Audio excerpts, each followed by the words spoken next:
Hi, my name is Hamed Alavi, and this is the CHI 2021 presentation of a journal paper titled The Five Strands of Living Lab, a literature study of the evolution of living lab concepts in HCI, authored by Daniel Allen from the University of Fribourg, Ivan Rogers from University College London, and myself.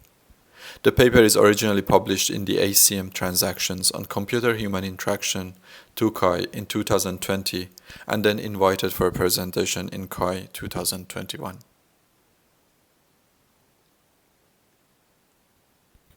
Since the introduction of the iconic Aware Home project in 1999, the notion of living laboratory has been taken up and developed in HCI research.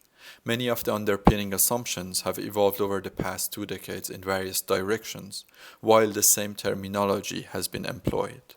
The broad objective of this contribution is to capture and articulate an organized understanding of what we talk about when we talk about living lab studies in HCI.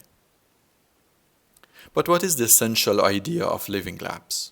It has been long established that the physical and social context in which an activity takes place is likely to be relevant to how that activity unfolds. In that direction, living laboratories have committed themselves to the study of complex phenomena in their naturalistic settings and to address problems where they are. In the paper, we review some of the very early examples of living lab projects.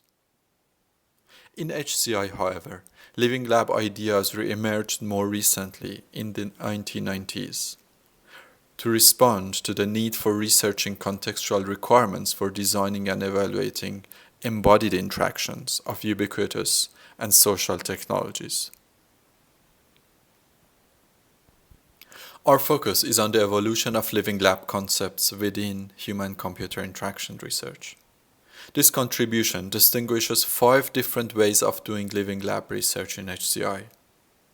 It helps us compare various types of living labs in terms of required resources and main benefits, and thus helps decide which type of living lab would fit the research objectives and the problem at hand.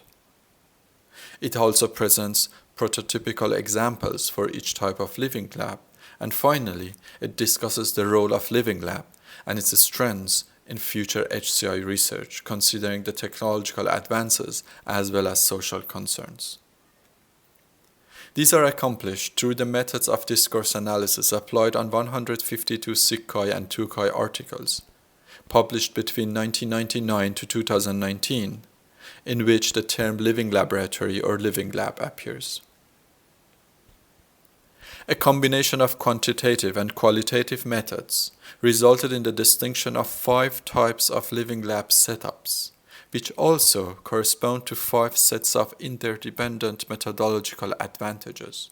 This means that the physical and technological setup of the living lab can identify its advantages and limitations, for example in terms of ecological validity, replicability, user engagement, and so forth.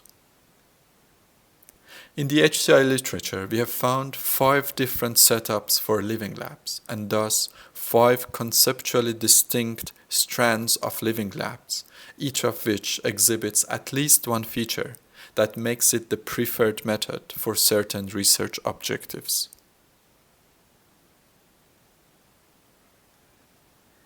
We label these 5 strands as visited places, instrumented people, lived-in places, and innovation spaces.